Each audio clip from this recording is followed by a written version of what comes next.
l'Afrique, on le samba le monde. On va écouter un peu cette air de musique, le Ngongo qui nous accompagne ici lorsque vous arrivez, Mohamed Cherif. Ça fait du bien. Ouais.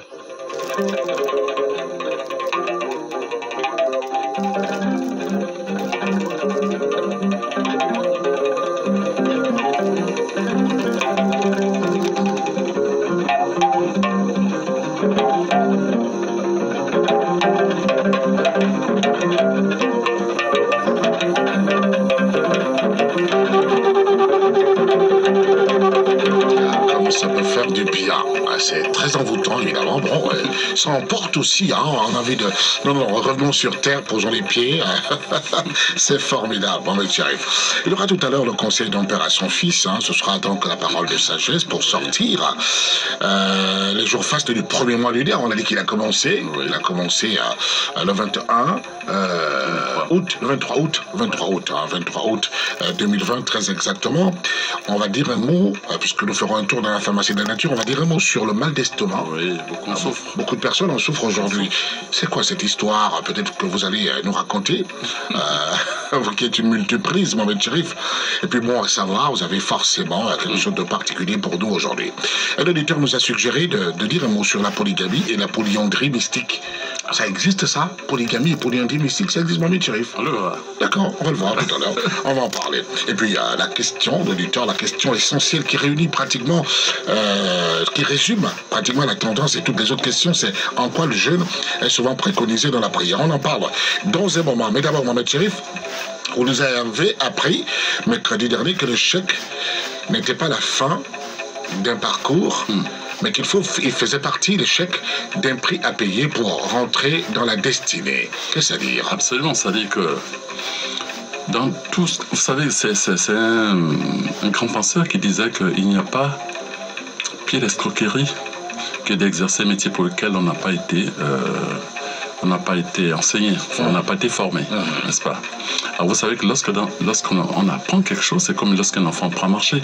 Il arrive que vous ne pouvez pas faire asseoir l'enfant le premier jeu, puis il tombe, il pleure, il trébuche, il pleure, ainsi de suite, et un bon jour, on s'aperçoit que tout cet ensemble de difficultés qu'il a vécu, ça lui a permis de s'exercer, de se fortifier. Dans la vie, c'est pareil. Vous savez, lorsque vous construisez une maison, la première chose, c'est le soubassement. Vous allez être milliardaire, vous ne pouvez pas construire une maison le même jour. C'est pas possible. Non, parce que vous faites un soubassement, vous laissez le soubassement le temps de s'endurcir pour se fortifier, pour pouvoir ensuite monter 2, 3, 4, voire 10 étages, n'est-ce pas? Absolument. La vie d'un homme, c'est pareil. L'homme a besoin de se confronter à certaines difficultés. Parfois, il fait des pauses, comme le margouillard. Vous savez, parfois, il marche, il se repose, il lève la tête, il regarde pour voir d'où il vient et quel est le chemin parcouru. La nature a tout produit. La nature nous enseigne. Et la nature nous enseigne. Incroyable. Alors, c'est d'autant plus important que souvent, les parents d'enfants qui se permettent d'éviter des difficultés à leurs enfants détournent la destinée de leurs enfants. Un enfant a besoin d'apprendre, et tous les enfants n'ont pas la même intelligence, n'ont pas le même niveau de réaction. Certains apprennent plus vite parce qu'ils n'ont peut-être qu'un QI plus élevé, mais le vôtre, laissez-le aller selon son rythme. Ne comparez pas vos enfants à un autre. Oui, parce que ceci, parce que tel, il faut que mon fils... Ah, du coup, lorsque l'enfant répète une classe, même avec un 9 fort, j'entends 9 fort. 9 c'est quoi? Ça 9 c'est 9. Il n'a pas la moyenne. 9 fort, il n'a pas la moyenne. Il n'y a pas de 9 fort, il n'y a pas de 9 faible. C'est comme ça, j'entends des équipes qui gagnent. Mais on a bien joué, on a failli gagner. Oui, mais tu n'as pas gagné. Tu as failli, mais tu n'as pas gagné. J'ai raté des occasions, 3 occasions nettes, comme j'entends. Le Paris Saint-Germain, deux matchs pour les Parisiens. Oui, on a eu 3-4 occasions, oui, on n'avait pas marqué. On n'avait pas marqué. On a marqué un seul but. Un seul but. Un seul. Mais la vie, c'est pareil. Lorsque l'enfant trébuche, laissez-le trébucher. Ça lui donne le temps de mûrir. C'est le prix à payer. Et plus tard, vous allez voir que cet enfant est bien formé, est plus aguerri. Et c'est le point qui pose aux jeunes un peu partout. Vous savez, parfois, un enfant, il n'est pas encore formé, mais il accepte tout de suite des responsabilités qui ne sont pas de ce. C'est pas qu'il n'est pas intelligent, mais il n'a pas encore l'expérience pour soulever le monde. Parce que être chef de famille, être chef de canton, chef de village, mais c'est porter le monde sur soi. Alors, tu n'as pas encore la colonne, parce que nous confondons souvent les diplômes avec la compétence sur le plan, des fonctions. Vous voyez? Parce qu'un diplôme, c'est une présomption de compétence. Mais vous n'êtes pas encore compétent, c'est avec l'expérience, avec les coups durs que vous prenez dans la vie que vous commencez à mûrir. Donc les échecs sont nécessaires pour évoluer et n'empêchez pas vos enfants ou parfois ceux qui sont avec vous de subir leur part de karma, parce que ça leur permet de devenir des êtres plus solides qui peuvent ensuite soulever le monde. Et vous l'avez dit, c'est le prix à payer pour rentrer dans ta destinée. Voilà. Parce que chez Dieu, il n'y a pas de retard. Il n'y a pas de retard. Le temps de Dieu, c'est le temps de Dieu. L'heure, c'est l'heure. Si vous devez arriver ceci à 65 ans et que vous anticipez à 40 ans, vous vous tuez. Vous tuez parce que le moment n'est pas encore arrivé. Vous anticipez, c'est pour ça que beaucoup de gens meurent plus tôt que prévu. Vous voyez?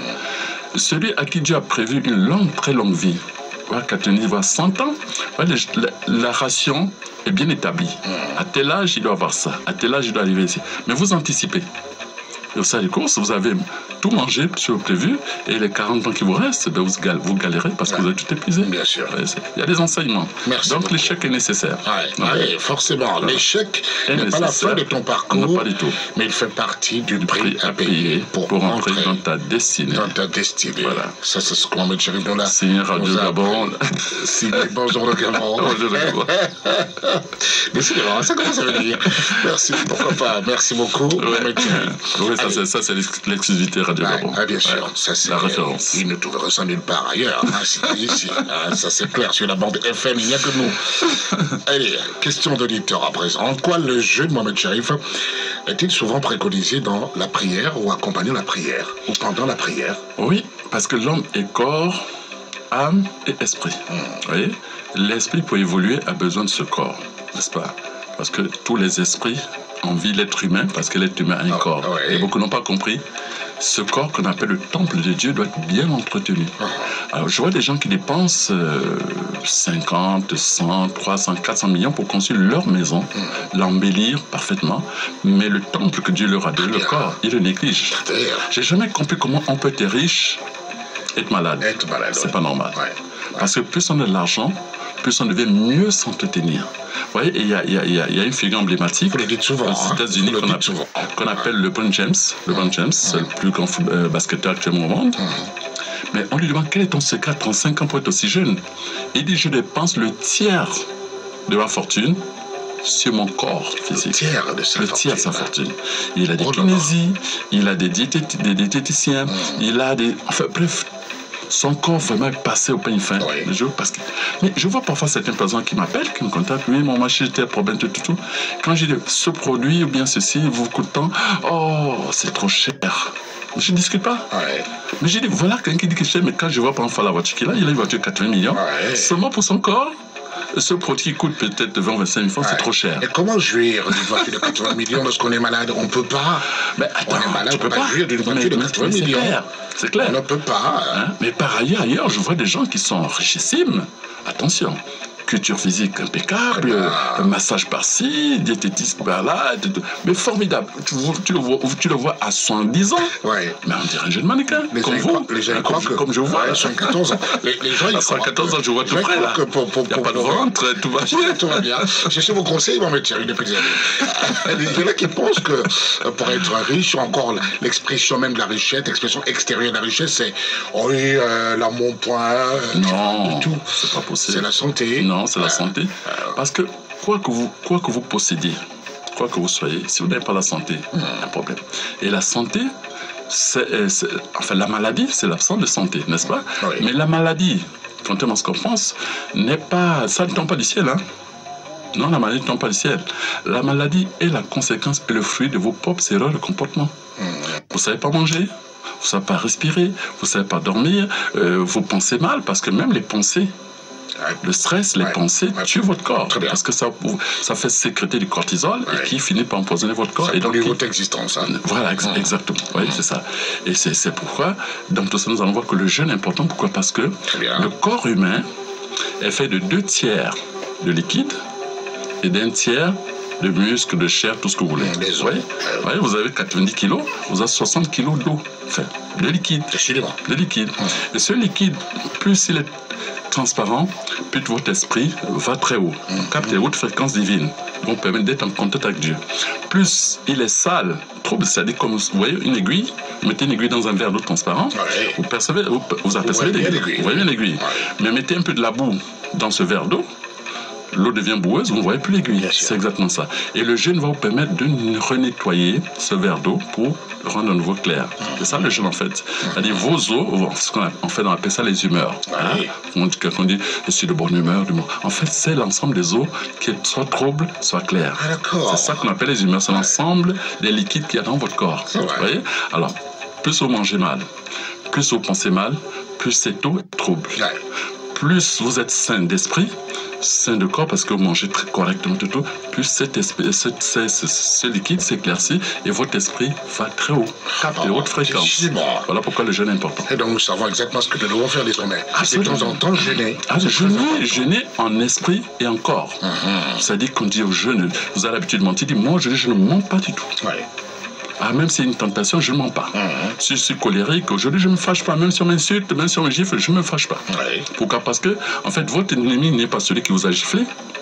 Et votre ennemi, c'est la colère qui va monter en vous et qui va sécréter du cortisol et empoisonner votre corps. La colère vous dit, mais comment peut-il vous gifler? Allez, coup de tête, coup de ventre, coup de dent. C'est pour ça que l'autre disait que quand on gifle, c'est la joue droite, tendez la joue gauche. C'est une parabole, bien sûr. Formidable. Pas question de se faire bâtonner par...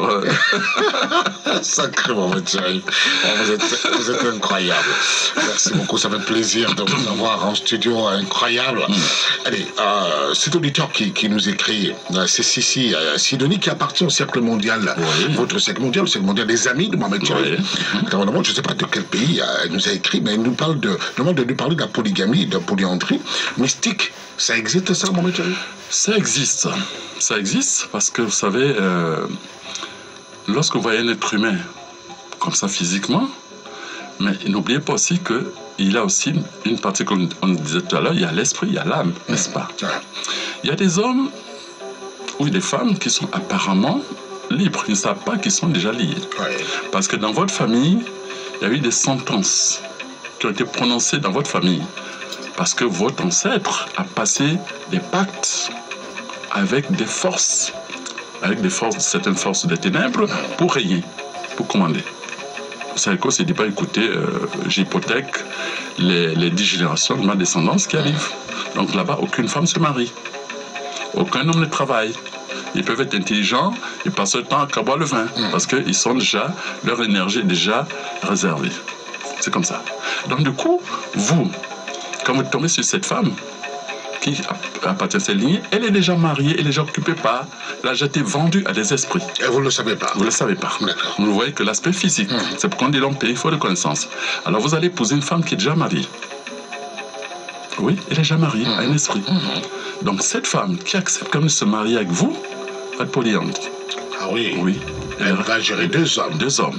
Un spirituel et un physique. Alors comme le spirituel est le premier, donc vous êtes en adultère par rapport au premier mari. Moi je préfère qu'on dise un mystique, en fait, parce que là quand même, parce que là c'est un homme spirituel ou c'est un homme mystique. Un conjoint mystique. Mystique, donc ça c'est mystique. Ah, le spirituel c'est plus noble. Merci beaucoup.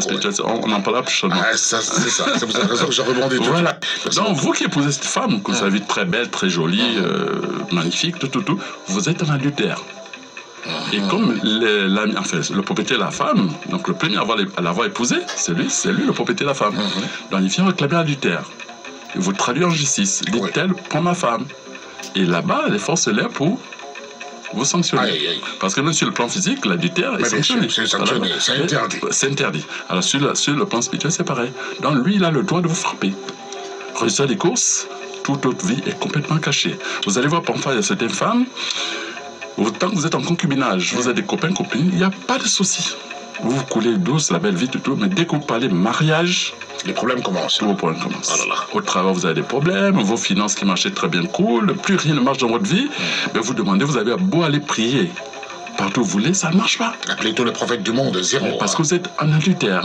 Vous auriez dû regarder avant, est-ce que cette femme, ou est-ce que... Vice-versa aussi, hein. Est-ce qu'on peut corriger ça? Parce qu'il y a aussi des hommes... Et les hommes aussi. Les hommes qui sont mariés déjà à une femme, notamment parfois sa mère, parfois sa grand-mère, parfois sa tante, parfois même sa sœur.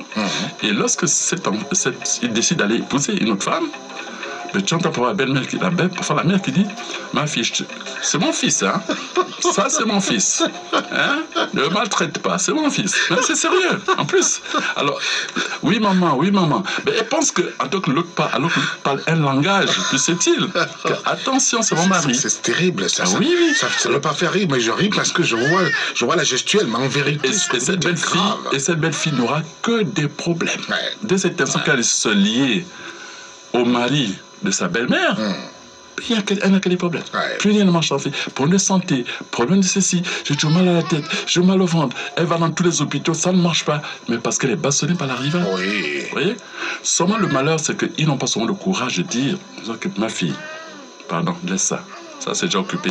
Ou bien, mon fils, la fille que tu vois là. Non, elle est déjà mariée, laisse tranquille. Non, ils n'ont pas le courage de dire, ils disent, bon, ils ne pourraient rien faire. Décidément. Voilà. Donc, vous voyez que d'un côté, il y a la polyandrie, d'un côté, il y a la polygamie mystique.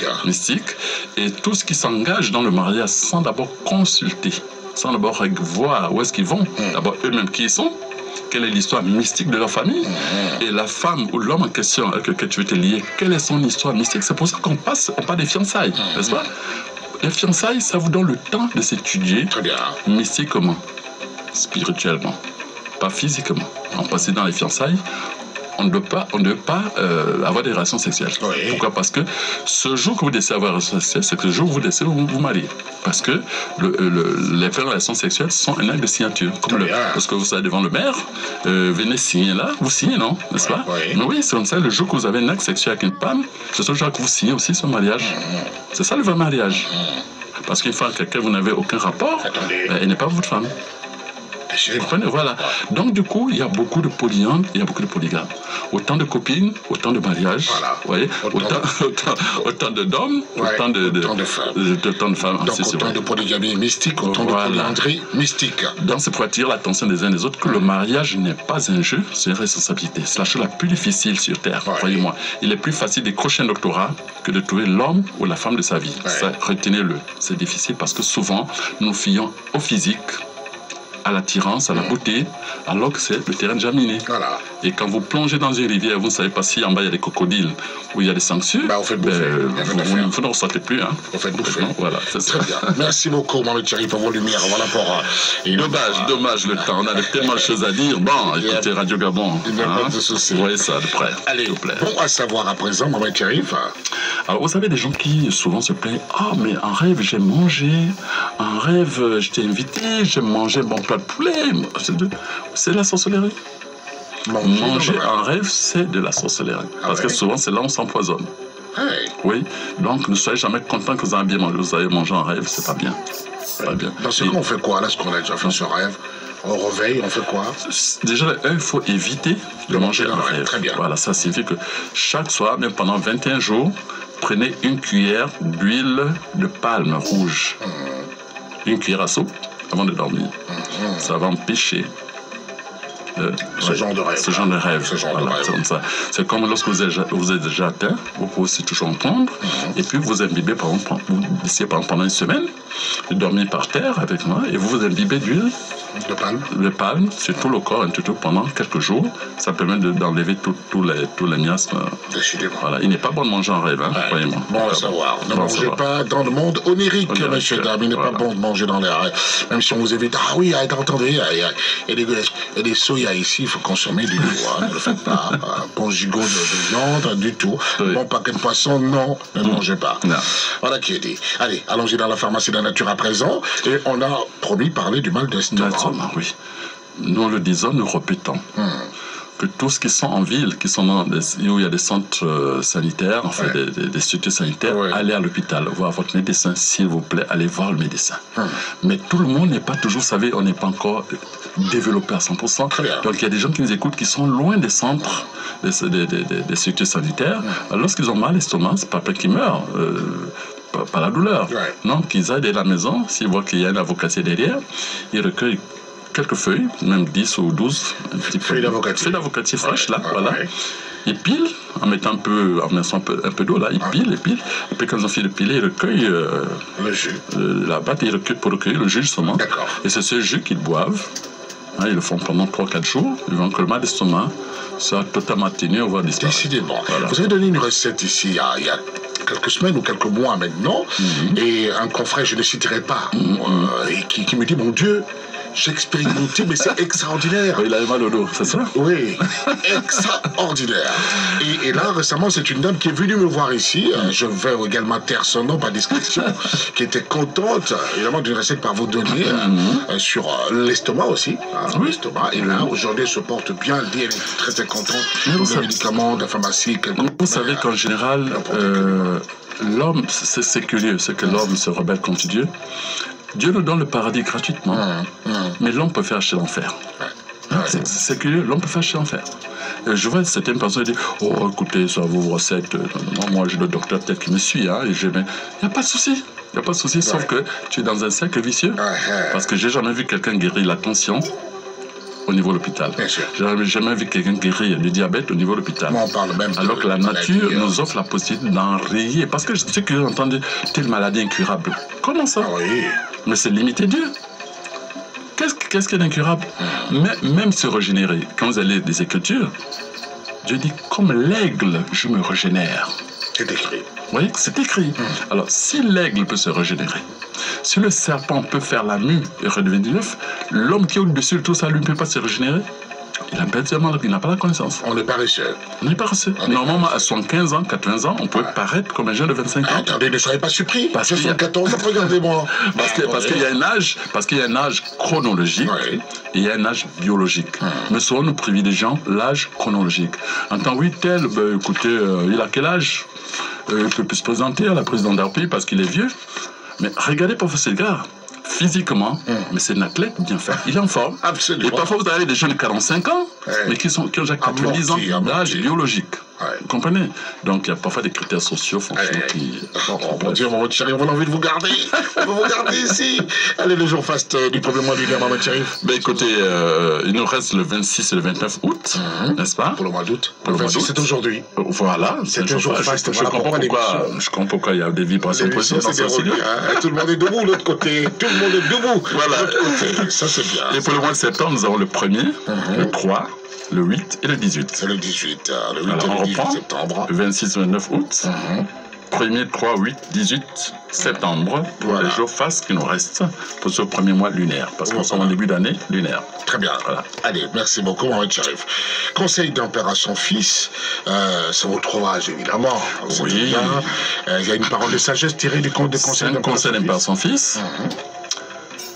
Mon fils, sache que sur Terre, il y a des personnes qui ont été programmées pour la déchéance. À vouloir les secourir, tu prends le risque de sombrer avec elles. Waouh. Oui. Sache que sur Terre, il y a des personnes qui ont été programmées pour la déchéance. À vouloir les secourir, tu prends le risque de couler avec elles. Un bon entendeur, bonjour le Gabon. Aïe, c'est formidable, Mohamed Cherif.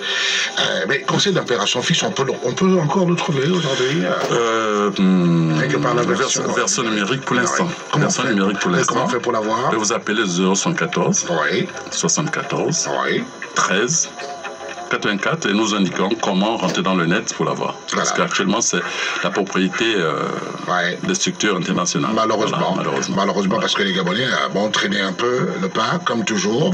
Ils attendent toujours le jeudi 17 août pour nourrir leur coq et ça les rattrape malheureusement.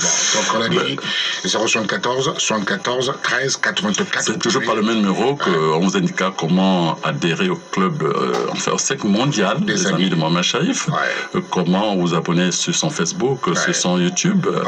Et sur évidemment sa chaîne. Parce que comme je disais que sur Radio Gabon, nous n'avons que quelques minutes, alors que sur ma chaîne YouTube, Mohamed Cherif MCM, Mohamed Cherif, c'est-à-dire ceux qui vont dans YouTube, tab Mohamed Cherif. Le tout attaché. Non, non. Séparé, hein. Séparé. Sharif. MCM. MCM. MCM, parce qu'il y a d'autres Mohamed Cherif à l'intérieur, mais celui-là se distingue par MCM. C'est le logo. C'est le logo. On va accueillir Madame Annie Charma dans un moment. Elle est déjà là. Elle discute encore avec l'un de ses invités. Mais on va nous rejoindre dans un moment. Elle est de l'autre côté de la baie vitrée. Elle fait asseoir confortablement son invité. Mais véritablement, et là, on peut justement suivre des conseils par votre collègue. Oui, c'est plus approfondi. Par exemple, lorsque nous prenons par une question qui a été évoquée sur Radio Gabon, là-bas nous la développons plus profonde. Ça dit pendant 10 à 15 minutes, nous devons pas uniquement cette question. Donc il y a plus de détails, il y a plus d'enseignements. Voilà. Et il y a aussi une structure d'enseignement pour les gens qui veulent du solide, hein, qui fait toujours partie du cercle Mohamed Cherif. Voilà, là aussi on vous explique comment y adhérer. Voilà, sur Instagram. Donc vous appelez au 074 13 84 et vous aurez toutes les informations en rapport avec le cercle mondial des amis de Mohamed Cherif. On sait très bien que là-bas, il y a toutes les obédiences, il y a tout le monde. Les débats sont ouverts. La spiritualité spirituelle. Et au-delà des comment on appelle ça, des religions, des religions, des nations. Oui, absolument. Absolument. La religion, elle est unique.